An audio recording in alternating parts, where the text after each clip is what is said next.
This is episode 77, Fluency Part 3, featuring Steven Groaner.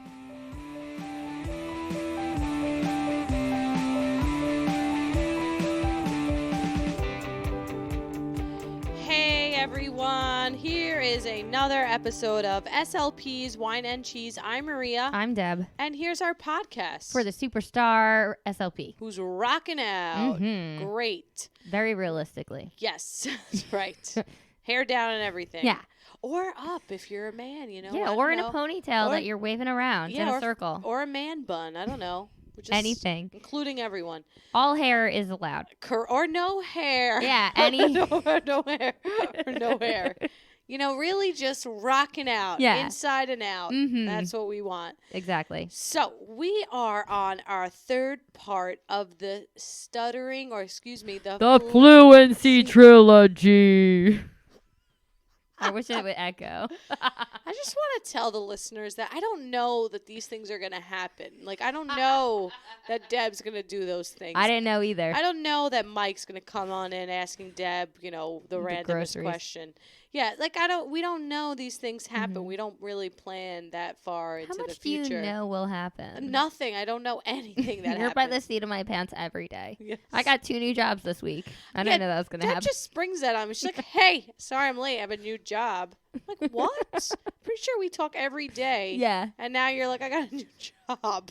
It was very last minute. Okay, that's how but you I'm like into to live it. your life. Yeah, I do. But anyway, so we wanted to, well, most of this, as you'll hear, this episode is a great interview between Deb and I and the expert in fluency himself, Steven Groaner. SLP Steven. Yes, you know him on his Instagram for that. This man sat in his closet for 3 nights for us.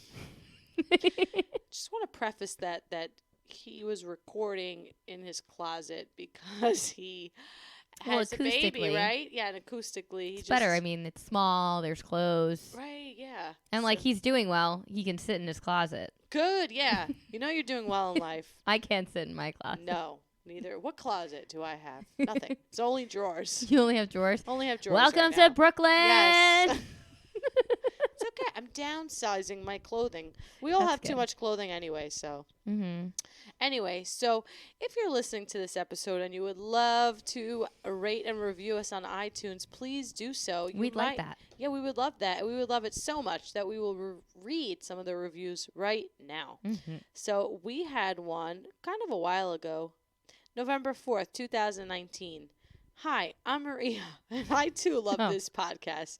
I love to chill, drink wine, eat cheese, and talk to my co-host, Deb. Who was that? On the show, I aim to provide comedic relief, yet keep it real for my SLPs. Mm-hmm. I wrote that. You for sure keep it real. Like the realist. Really? Yeah. Is that sarcasm? No. Okay, thank you. Because you're real. So, anyway, there is also another review is by Meg400 or me G, and she says, or he says, I love listening to the podcast during my workouts. So for me, it's SLP's Wine Cheese Elliptical. The interviews with guests have added new perspectives, but I always love hearing about your activities, therapy ideas, and perspectives on your professional lives. This is a really enjoyable podcast with lots of practical insights. I stand my original comments from January. Really informative guests. The wine and cheese adds to the chill vibe. Thank you. And then one more from Graham Speech Therapy. I wonder who that is. Could it be Amy? Could be. Deb and Marie are the best. I love this podcast. They strike a great balance between being entertaining and providing great information for SLPs. Keep it up, ladies. Thank you. Thank you. Potentially Cafe said Amy. We have Deb and Maria. We have great chemistry, easy listening, and pure pleasure with great information. They blend together perfectly well, kind of like wine and cheese. He is pretty linguistically inclined. He is linguistically inclined. Yeah, that's nice. Yeah. So yeah, if you maybe even right now pause this, go, or you don't even have to pause it. Do you have to pause it? I feel like no. Go to iTunes, just write a review. Yeah. Say that you like us. If Yeah. you don't, then I don't know why you're listening. But Right. Yeah, true. Good point. If you don't like us, email us instead. Tell us what you don't why. like. And then we'll decide whether or not that It's a valid influences point our or future. not. Yeah. Right. I feel like not so everyone's far, going to be on board with you. No, I know that. Yeah, It's we're okay. cool with that. I read the book, The Four Agreements. Oh. I posted it on my Instagram. Can you review that? Yes. First one is be impeccable with your word. And the word impeccable means without sin. And I like this one a lot. So meaning like don't say anything mean like pretty much like about yourself, you know, because then like when other people might say something to you like, oh, you're a bad singer, like you believe it. It becomes like a poison, the author calls it. And it like stays with you and you grow up your whole life thinking this and it's just incorrect. So really just like have that positive self-talk. Can I pause you for a second? Yeah, That happened okay. to me. It did. My whole life, I was the youngest of my siblings. And I was always unable to close the car door adequately. Hey. So then I grew up as Right. an adult. You know what I did? What? I slammed every car door. Right. See? Because it was instilled within me that I Yes. don't know how to close See? car doors. Do you see? So then I became an adult who just like alarmed people every time I got out of the car. Yes. I just want to make sure it was closed. Right. Gotcha. So that is an example of that coming with you, and but really being impeccable with your word is so important because it's not only like what you talk about in your head, but it's what you express outwardly to other people. So being impeccable with your word without sin. 2, don't take anything personally, which aligns with number 1 because your family maybe just had issues of whatever it was and they just took it out on you and you're taking it personally, but really it's about them. It's always it's about them. They should have closed the door for me. If I was so weak, they shouldn't have instilled within me I don't know how to close doors. Exactly. Or I don't really know what. They didn't use that example in the book, but yeah, don't take anything personally. Just it's not about you. It's about them. And as long as you understand that, you will not be in this hell that he says. Oh, boy. Yes. He uses that. Yes, the hell, and that you will have that bliss, that heaven on earth, that whatever happens, your day won't be as affected because you're not taking it personally. Yeah. Which I'll get to more information about that. Don't make assumptions. Okay. Yes, don't assume things. Everyone has their own thoughts, their own dream that we're living, their own reality. And like in your head, your mind is like you're the producer, you're the main actor, this is your life, and everyone else is just a secondary character. Right. But everyone thinks that way. Right, yeah. Everyone has their own reality and their own mind and their own thoughts playing. So you can't just assume you know what's going on. Right. I always think, like, I'm not a psychic, so I'm not going to even waste my time thinking about what other people could be thinking because I don't know. That's exactly I'm not going to put myself there. Yeah, exactly. And you don't know.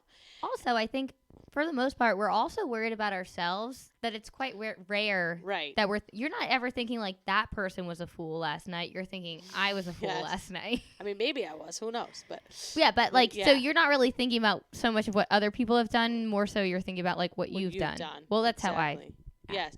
But if you're thinking like, oh, I'm such a fool and I did that, that's going against number 1, being impeccable with your word. Right, yeah. Just not saying things against yourself.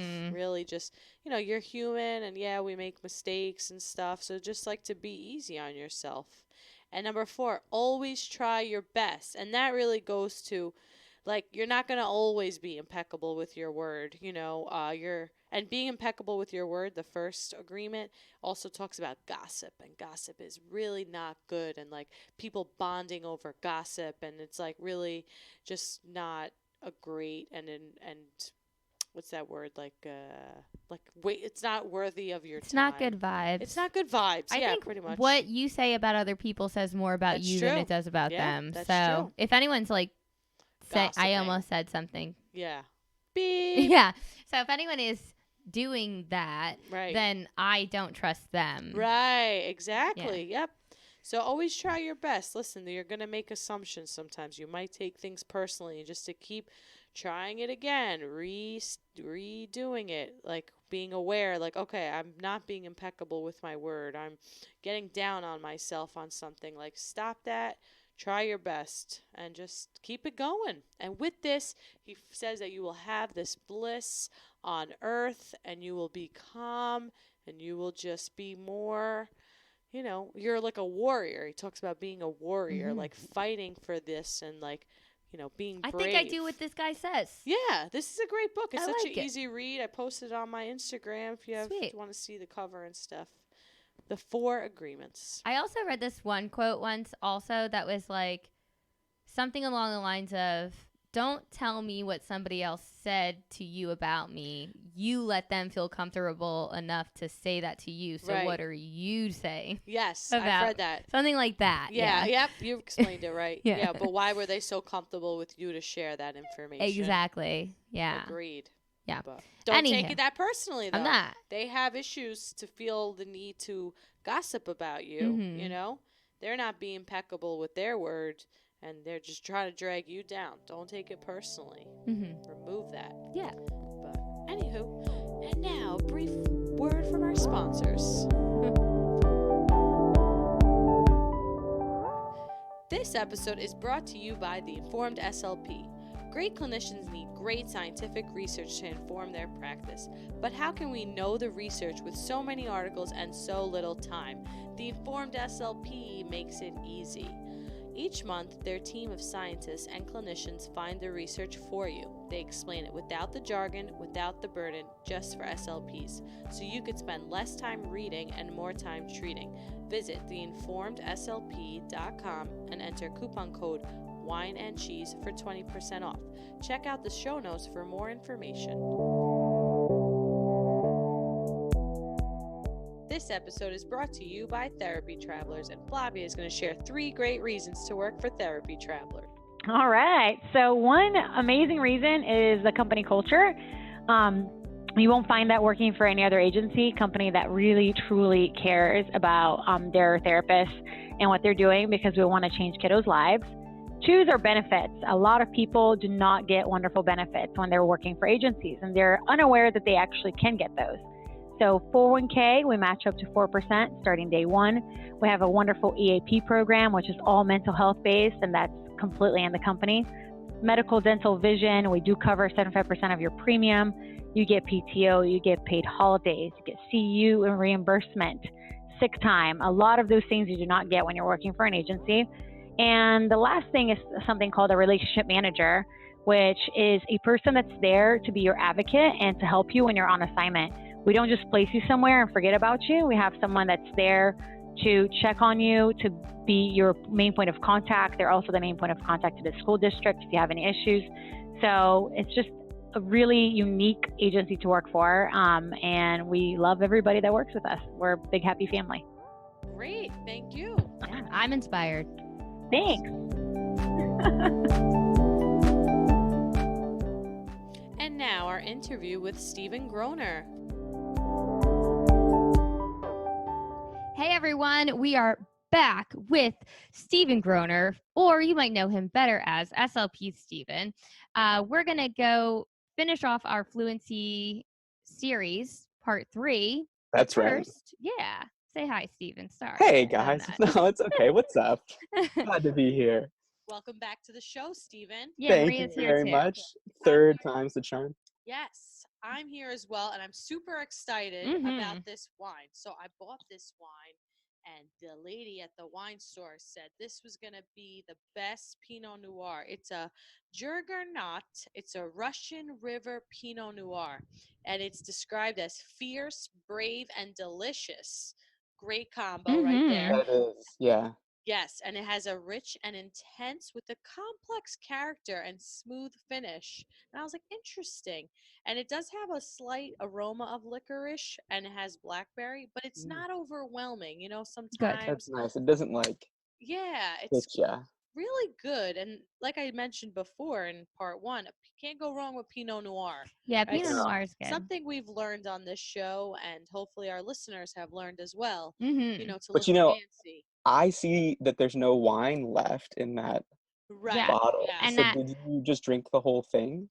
No, I actually brought it here half empty. I'm sorry, Deb. Half empty. It was What? a quarter full. You know, and she had the audacity to. I'm glad you brought this up, Steven, because I almost let it slide. I don't know if we're gonna get to Fluency today, but so yeah, she texted me and said I have wine, so I did not get wine. I just not have wine. No. Had I known I would have had an ounce of wine, I would have gotten backup. I'll just show you my wine. This is not sufficient. Oh man, I have some downstairs. If you want me to go run and grab it, Yeah, I can throw if it to. Steven's in Pennsylvania, he's got to come all the way to Brooklyn to bring me wine because It's gonna be a Maria long episode. is misleading. I gave her penny alla vodka and Greek salad. She did. I didn't realize Wow. it was gonna be this. She earned her keep. It's so dark, the bottle. It's and the true. wine It's is hard to dark. tell how much is actually in there. I don't know if that's The true light is- though, because as soon as she got to my front door, I was like, "That is not a full bottle of wine." Very clear. Well, you must be good. You must be up on your keen wine eyesight. bottle glass. I will bring 2 bottles next time. But the problem is, Steven, when I bring wine here and I'm like, save it for the podcast, it's never ever. It saved. never lasts. No, it never Interesting. lasts. Okay. Well, no, that makes is sense. accurate. I Okay. usually myself or Accurate Mike statement. finish it. But people in her house drink the wine all the time too. She's coming here with open bottles all the time. I was Fair like, enough. have you ever had any etiquette courses? I'm like, it's dead. Wait, is drinking wine one of the new ASHA stress management techniques that came out crying in recently? your car. First you cry in your car and then you drink wine that's in your glove box. Yeah. Yes. I mean, not the other way around. Don't Mhm. drink wine Yes, and then yeah, I go think in it's your order car. right. right. Yeah. That Just- sequencing. Sequencing is important, Yes. everyone. Get it right. But the good news is, because I told Deb I was bringing wine, Mike went out and got the best cheese. Thank you, Mike. Very Thanks, good Mike. cheese. Jumi Arizwar. I don't even know. It's pronounced Arizwar. Yes, and it's washed with pure spring water from the R River, and it's from raw From the cow. R River. That's a great Yeah. river for speech therapists. Yeah. Oh, yeah, that's true. It's a melting, smoothie, creamy texture, envelopes flavors of grass and a hint of mushroom, making this cheese a perfect pair for gratines, mashed potato, and sharing with friends over a glass of wine. See, Deb, Interesting. this Just like wine, right now. this So wine sweet. is for us, even if you are slightly. Although you only have about half a glass of wine, so I you know. can't share it over a full Yes. glass. Oh, wow. Exactly. Sure that she's pacing herself, so she's on her Yeah, A game. Very good. You're that was being sweet a good of you. friend. Yeah, that was very nice of you, Maria. All right. So now that we did a type 5 on wine, are we ready to talk about fluency? Let's do it. So in our am last, ready. in part 2, we had to wrap things up before Steven got to give us 3 techniques to use with school age individuals Yes. with Mhm. fluency disorder. So you pick up right there where you left off. Yes. All right. Yeah. So because I talked so much last time, I didn't have a chance to hit these big 3. So the first one is voluntary stuttering, which I'm sure that you've all heard of. Yes. It sounds like it should be a total breeze, but it's not. At least at least for myself, being a person who stutters, if I walked into your speech room and you asked me to stutter more for fun, not for fun, but as part of therapy, I'd probably like laugh at you and not do it, and then walk out of your room and then not come back. Okay. So I wouldn't start with it, at least not with me. But it can be so freeing, because what it does is it lets those of us who stutter find out what it feels like to have a sense of control in our speech. There was a great article came out in December by Scott Yaris and Titchener that did a survey of over 500 adult people who stutter. I was actually one of them because I took their survey, which was pretty Look at cool. And that. I know, right? And Hopefully they, you were honest on that survey. yeah, no, right?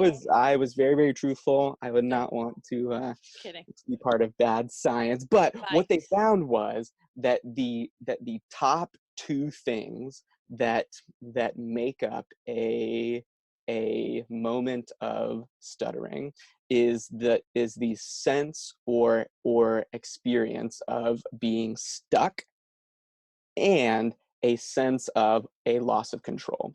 So, and then only in third place, getting the bronze medal, was the actual experience of stuttering like disfluencies. So that's what we hear. We hear those stuttering like disfluencies, but in front of them is this sense of being stuck and this sense of a loss of control. So voluntary stuttering gets at that loss of control by letting you choose where you want to insert some stutters, like I just did, because I would not have stuttered on the word insert, although I just did. But it lets you be the one who's in charge of your speech for the first time, and it helps to melt that fear off. But I wouldn't start with it, and I wouldn't make it the only technique that you have them do.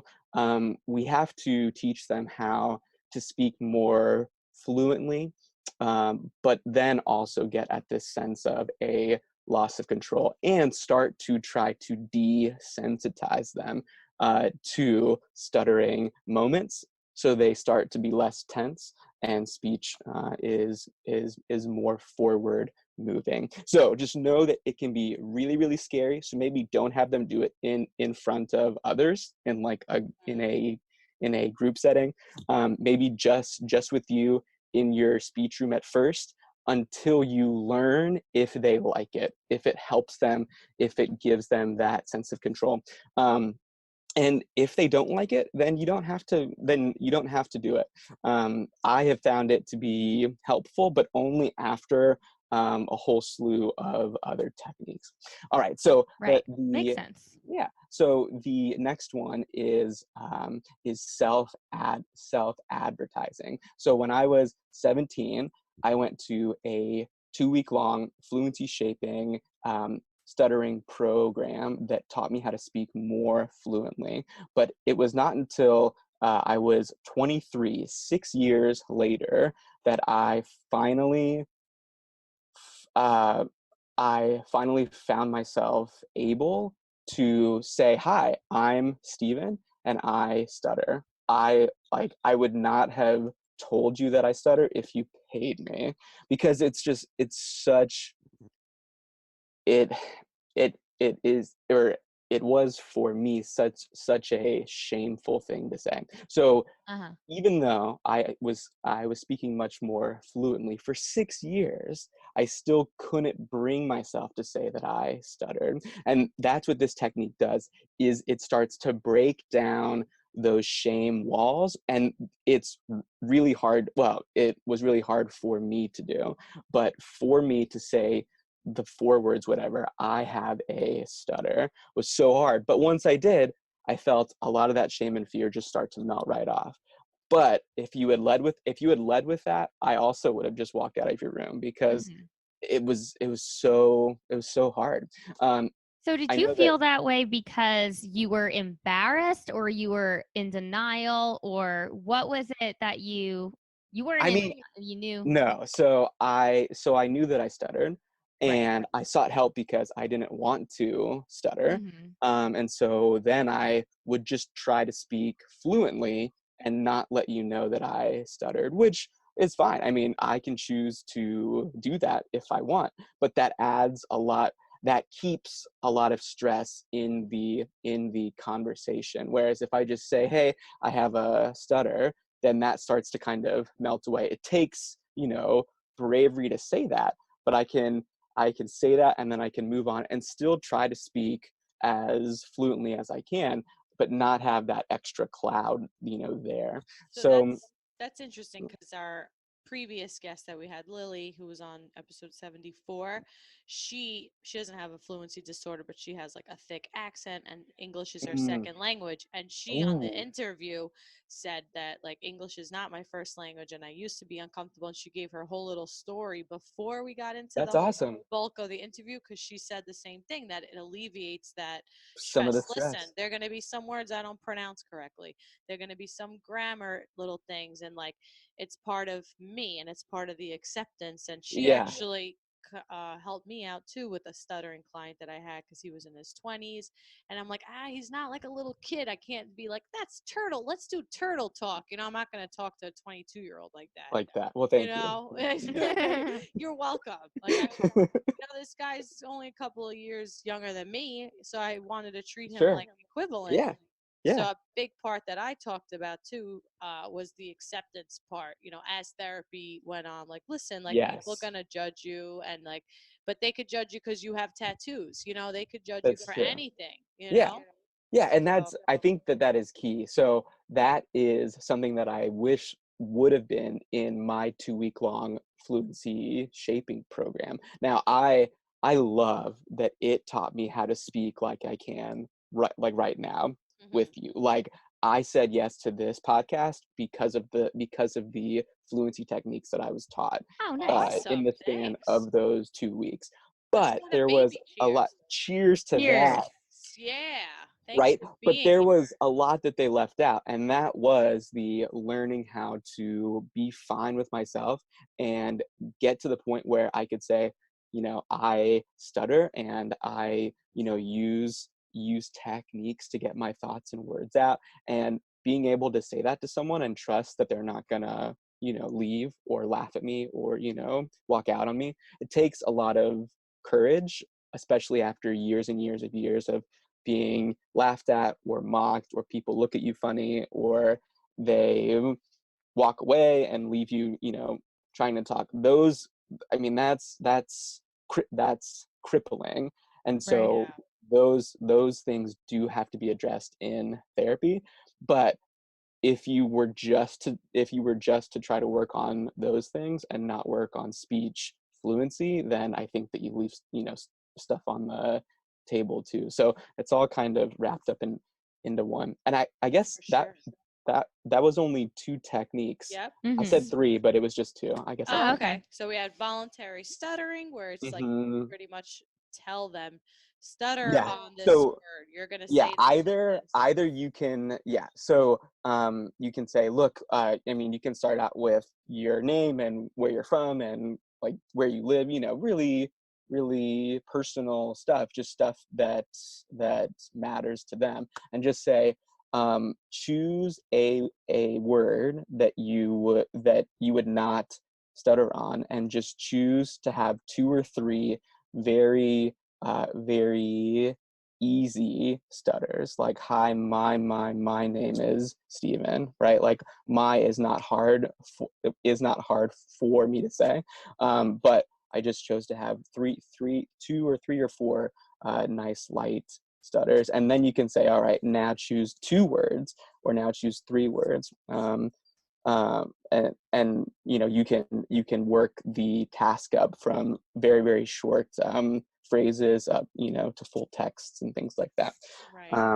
And then when it comes to self advertising, you can either have them start off, say, a monologue and just say, hi, I'm James and I stutter, and then they just go into what they want to say. Or they can have 1 or 2 very very very overt and very pointed voluntary stutters. So, hi, my name is James. Like, no one will miss that you stutter if you have like a very clear stutter. Or you can just start to talk and say, hi, my name is James, and then point out and say, and I have a stutter, as you can see, or as you just heard, or whatever. So, and they can find the way that works for them, and then they can just practice doing that in increasing levels of stress, and learn it that way. So yeah. Got it. Okay. That's Makes good. sense. You kind of combine those 2 techniques in one there. Yeah. It's true. Stutter on this, and then also And then time point it out. advertise, right? Yeah. Say it, point it out.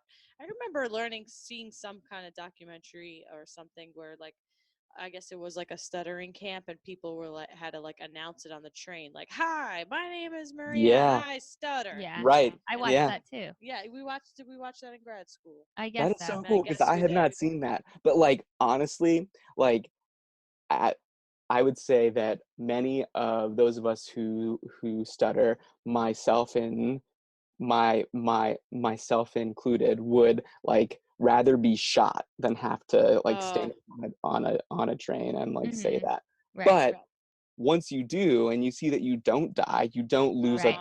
lose a limb, like that Right. you're fine, that you live, then Yeah. it becomes much simpler to Yeah, do until somebody announces it on a bus and their arm falls off. it. Well, that would be an act of God or something. I mean, let's hope that never SLP happens. Steven said this wouldn't happen. Oh my gosh. Oh, Dad.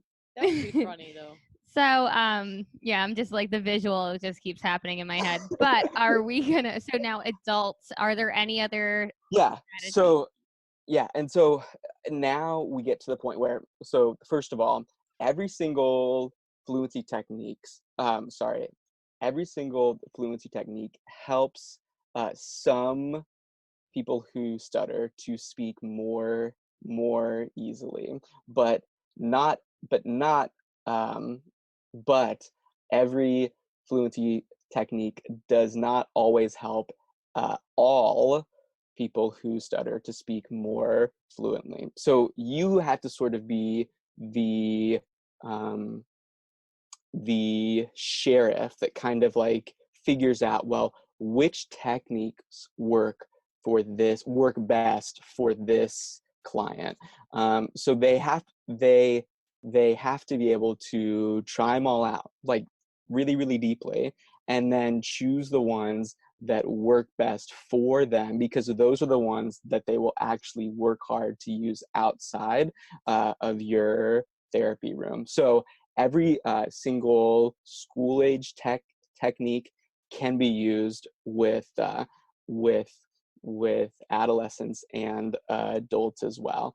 When it comes to the fluency shaping techniques that we are going to hop into now, it can be hard to use those with very young school age children, but some who are 8, 9, 10, if they if they have great self awareness and want to try out some of these techniques, then by all means they can and they should, because that then gives them more to choose from to kind of hone in on. So I always like to say that, because it's hard when we start to put bounds on age groups, but there are some that seem to work better for some age groups and maybe are more difficult for other age groups.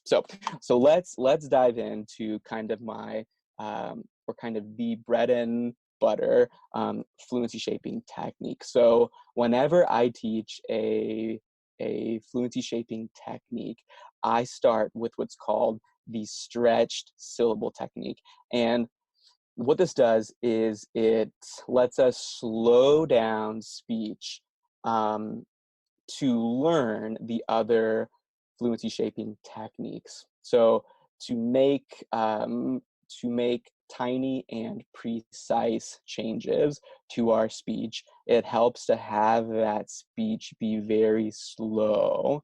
Just like when you learn to play tennis, or when you learn any skill, when you learn how to type, right? You don't start off fast. Like, you start off very slowly, and then you build your speed up as you get better and better at it. So the stretched syllable technique is not meant to be a speech technique that is used outside of the speech room. It's just it's there to help you learn all of the other fluency shaping techniques, because if you just try to like start in and do them at normal speed, it'll be much more challenging to learn. So it's pretty simple.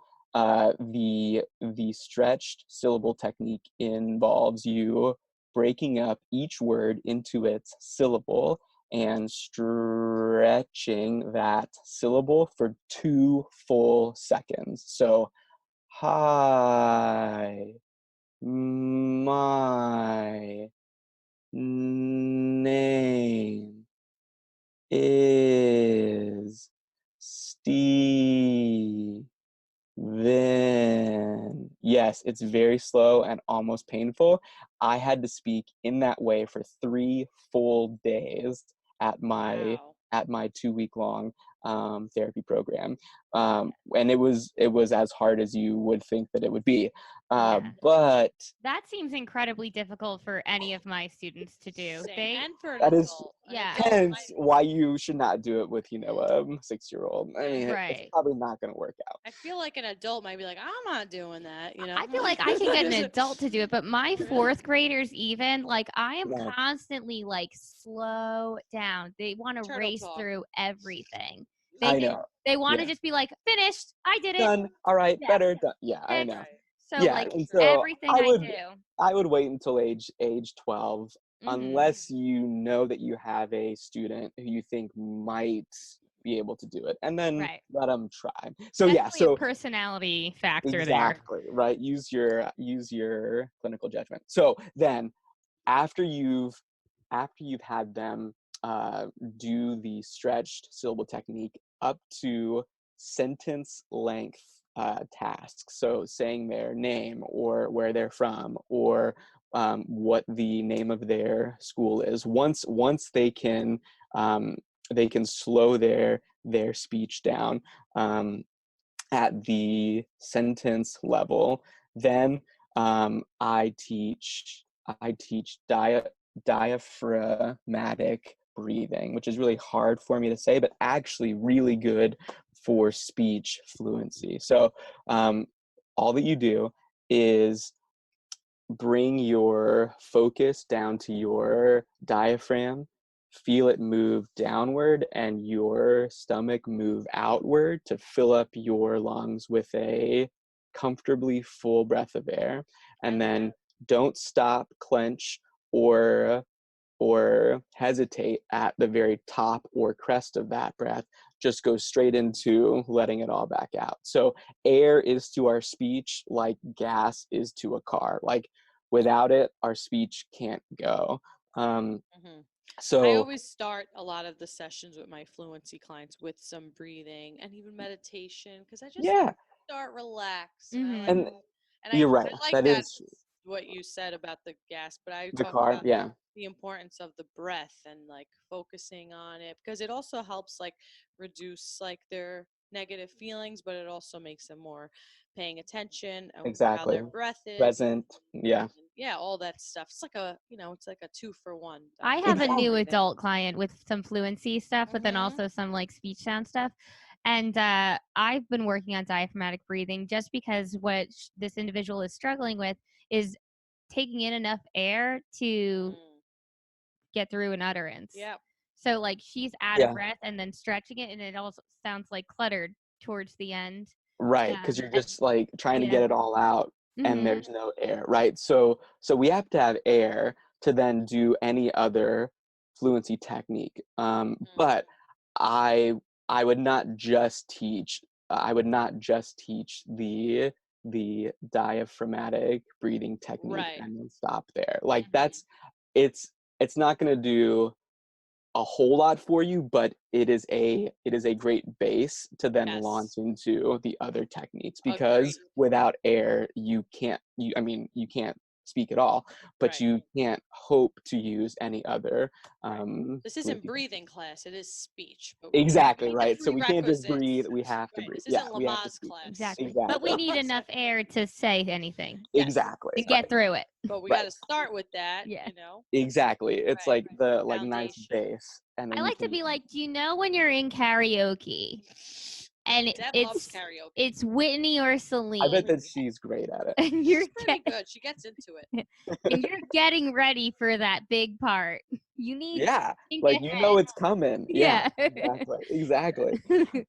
So then, of course, the next step after our lungs fill with air, like the next step in the speech process, is to then turn that air and that breath into voicing. So the next technique that I teach is the gentle onset technique, where you learn how to turn on your voice with very light, very soft, very quiet vibrations, so that you don't get blocked on that first speech sound. So it's very simple to say, hard to learn how to do, but once you do, it can be really helpful. So at the very top, at the crest of that diaphragmatic breath, turn on your voice with the lightest, lowest, softest, quietest vibrations as you can, and then smoothly increase the strength of your voice up to your normal speaking volume. So it sort of sounds like this. And yes, since it takes time to turn your voice on gently, you will stretch out the word slightly, but the intent is not to stretch the word. It's to start your voice down very quietly, and then turn that strength up. And you can slowly speed up how long that takes. So I can make it very long, like that, or I can make it short, just like that. Both times I used a gentle onset. So again, you start off slow, as in the stretched syllable technique, and then you can slowly speed it up to a more slow, normal pace of speech. That can be very helpful. So I stutter the most on vowel sounds, and of course vowel sounds are made, the only point of contact is at the level of our vocal cords. Yeah, we have to shape our mouths and vocal tract in some way to make the right vowel sound, but the contact is at the vocal cord. So this was probably the most important one to help me to start speaking more fluently whenever I first learned it. So that's one of my interesting. So you would start with like, I am 31. Yeah. Well, with the something that you have a hard time admitting. Right. Sorry. So accepting first, I was it. right. You just have to self-advertise, and that stress just melts away.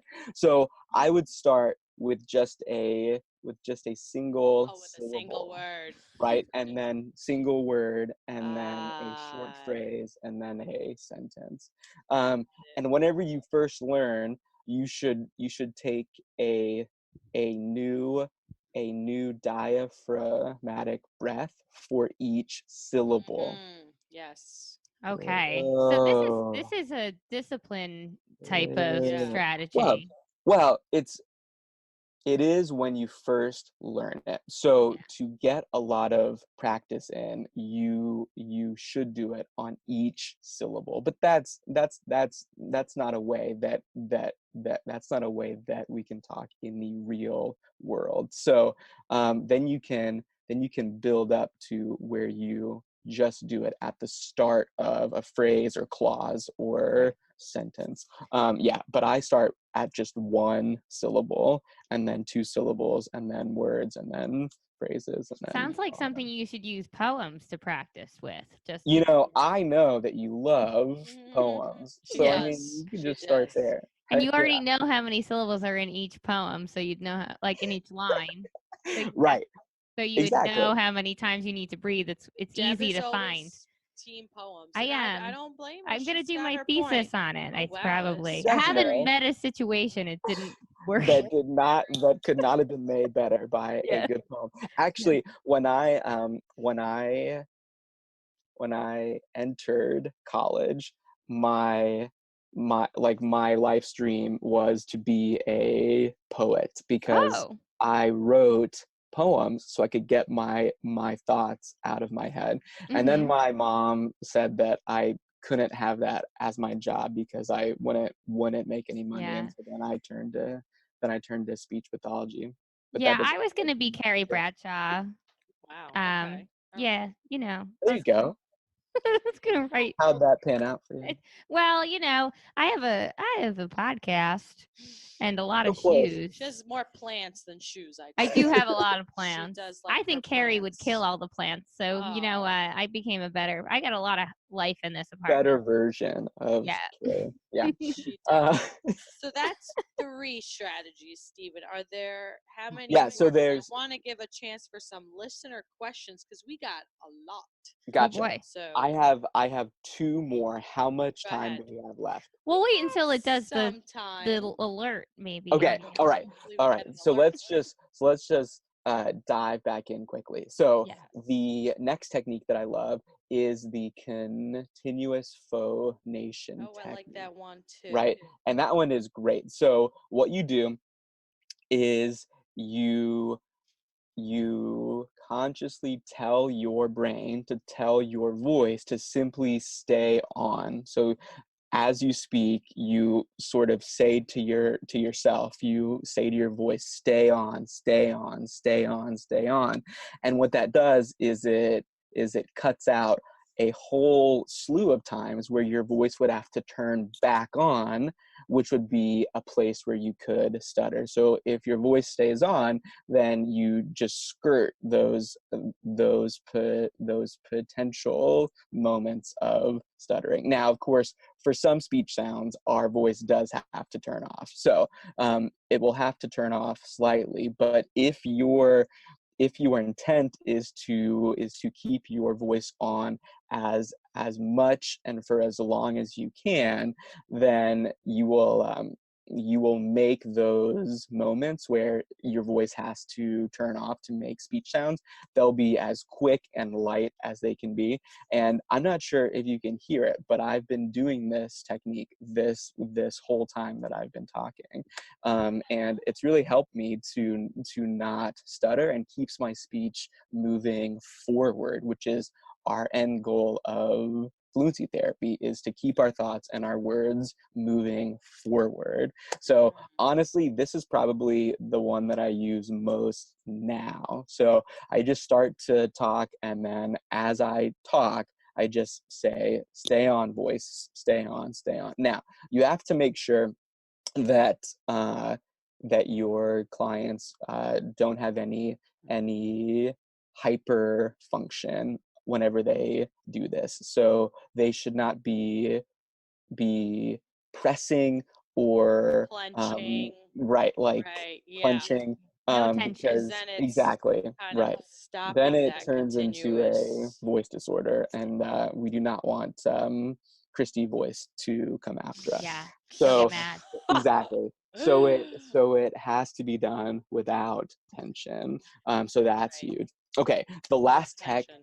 I know, exactly. So the last technique is the light articulatory contact technique. And the name actually gives you a lot of chances to practice it because it's a very hard name to say. But what you do is you bring your focus to where in your mouth and your vocal tract that that that speech sounds are being made. So where is that point of contact? What is it? Your lips? Is it your tongue? Is it, what is it? Where are those speech sounds being made? And you simply try to make those speech sounds with as light of a touch as you can.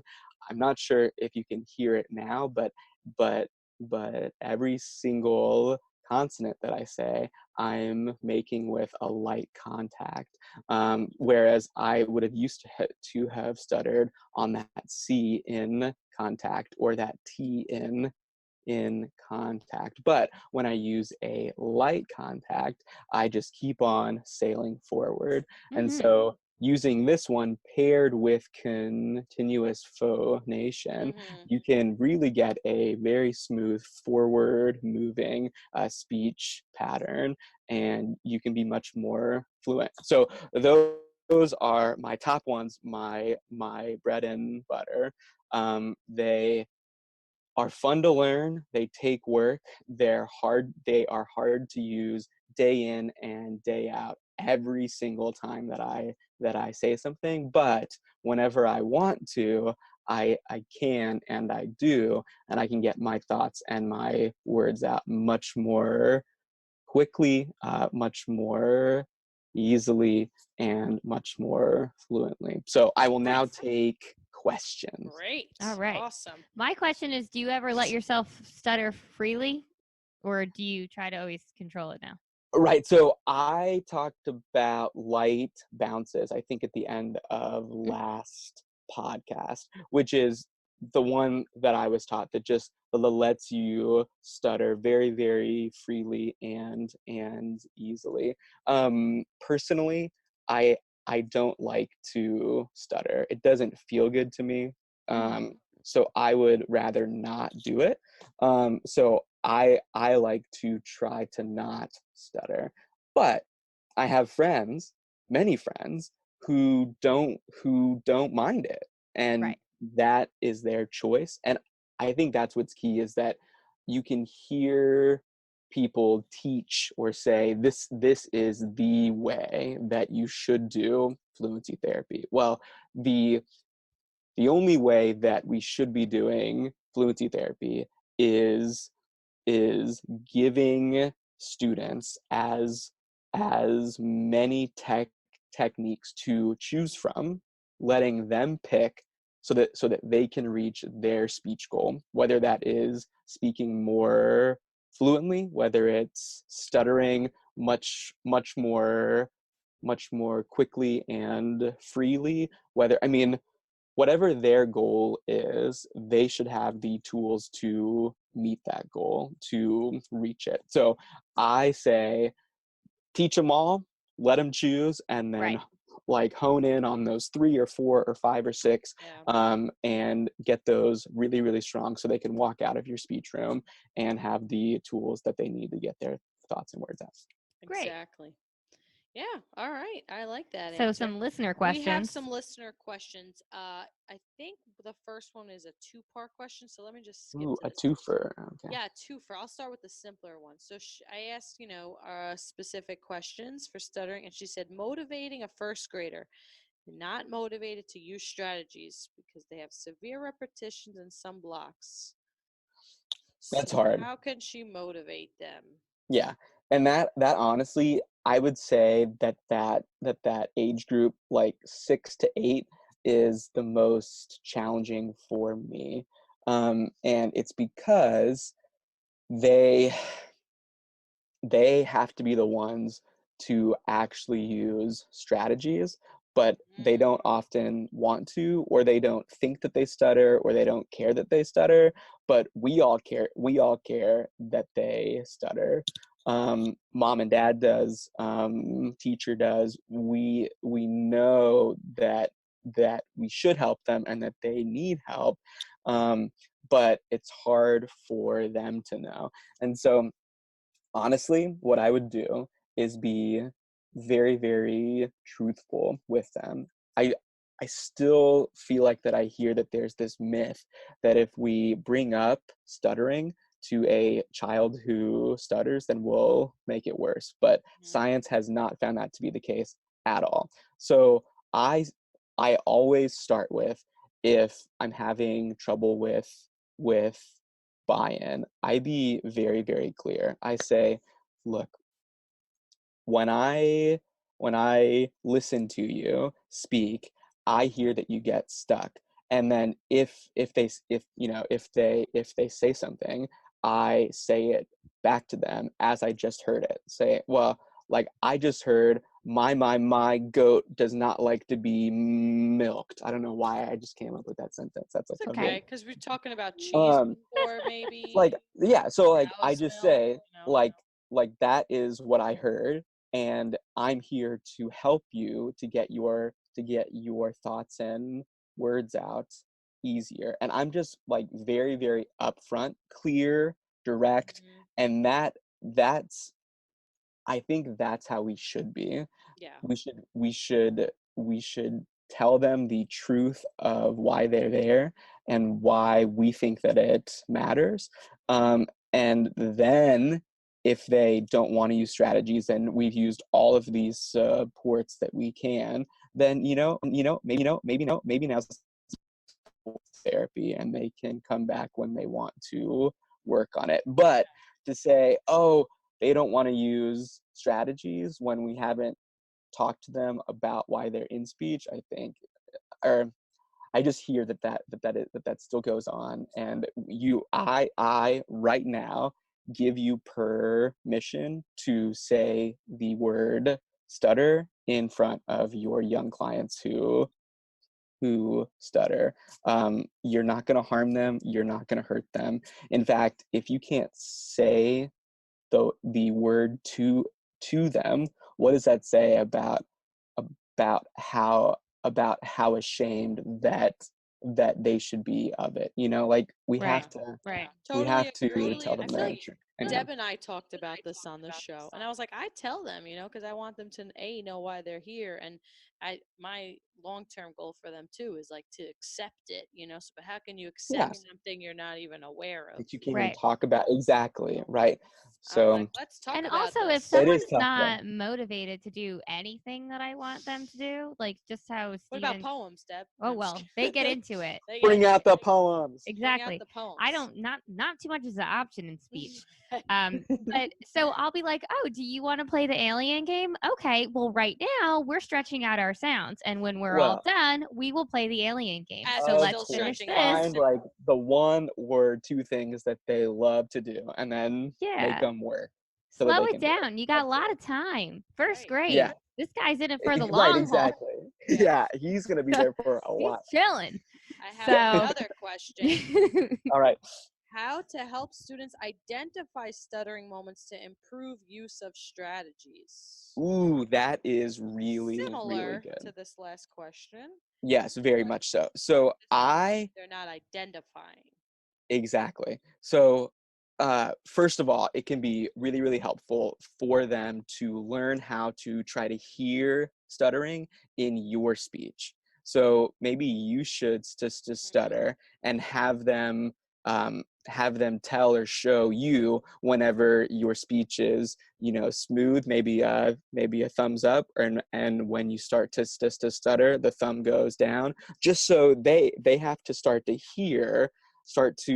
listen for what stuttering sounds like. So once they can do it in your speech, then you can have them try to do it in their speech online. But you can also record them if you can in schools. Can you or can you not? Yes. I don't I've done actually that work in a trick school, but I before. do it with my So have them talk and record them and then have them watch it back, which we all hate because we hate to hear our know. voice, whatever. But if you can get past that hump, then letting them see, oh yeah, like this is how I sound, like I got stuck there and there and there, it can start to help them like kind of see and hear what they sound like, and then that can help them to start to pinpoint it in their own speech online as it comes.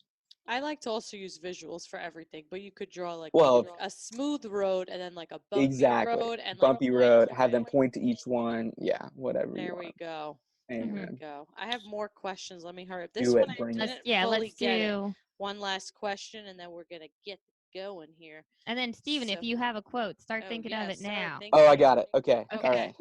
This one I don't quite get, but maybe we could figure it out somehow all together.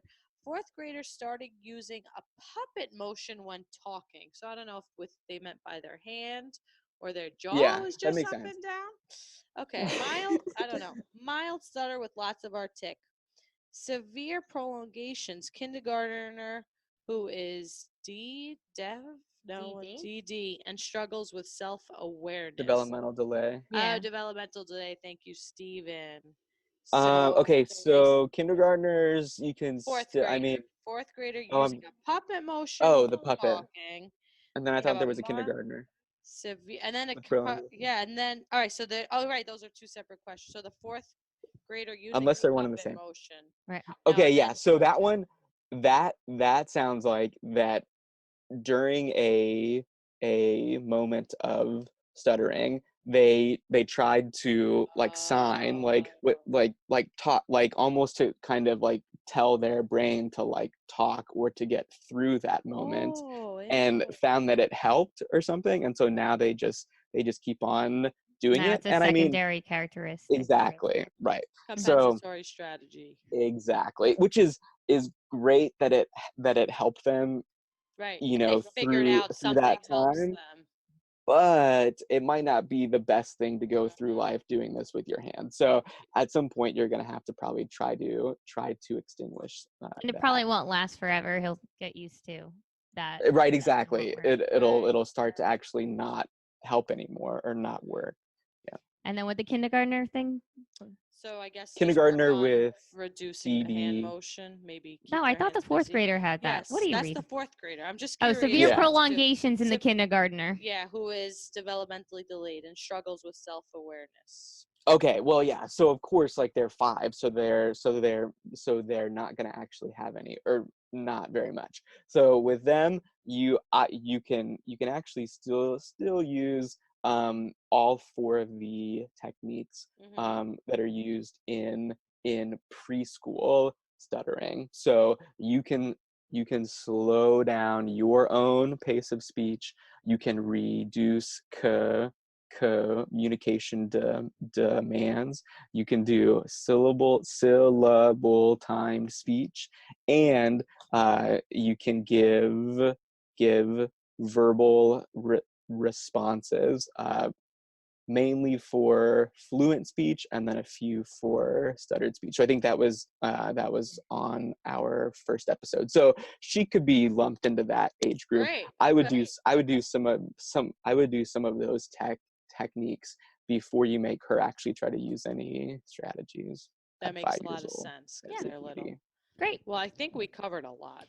We sure did. Do we have a quote to leave our listeners with? Something Heck inspirational? yeah. Maria, I actually love your post from yesterday, I believe, for Martin Luther King Day. I was really moved by it. And he said, life's most persistent and urgent question is, what are you doing for others? Now, I know that since we're speech pathologists, like that's in our blood, that's in our nature. So, and we help all day long, but of course we can't help others if we're not filled up. So if we want to help others, then we have to make sure that we've cried in our car and drunk wine. Right. Yes. Baby amount of wine, right? Not that we could exactly. I gotta find this Ash article. Is it in sampling. this Ash leader? Is it in this one that said that? I have no idea. I think I actually didn't see it. I just saw that it like blew up online. Yeah, it just went viral. Yeah. Oh, Imagine man. you're the one, you're like, I got an article in, and then that's and, you. and that's what you wrote. I know, right? Fired. Whoops. All right. Well, this has been a great episode so fun, of guys. SLP. Oh, yeah. Oh yeah. Sorry. If you want to get all of what I just said and more inside of my Fluency School how to treat stuttering package, if you want 25% off, go to slpsteven.com and use the code wine and cheese rock. If you do that, then you will get it for 25% off.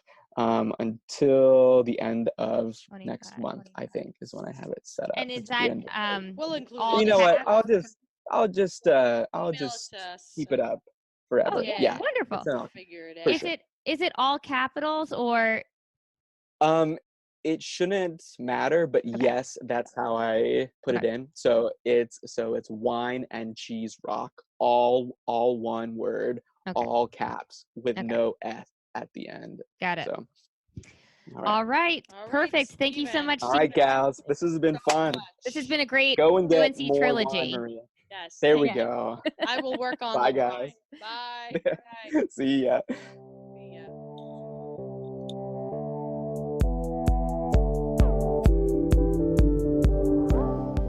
That's our show, everyone. Thanks for listening to SLP's Wine and Cheese. We have new episodes every week, so be sure to subscribe. Also, we'd appreciate it if you would like and review us on iTunes. If you love the show and want more bonus content, check out patreon.com/SLP's Wine and Cheese.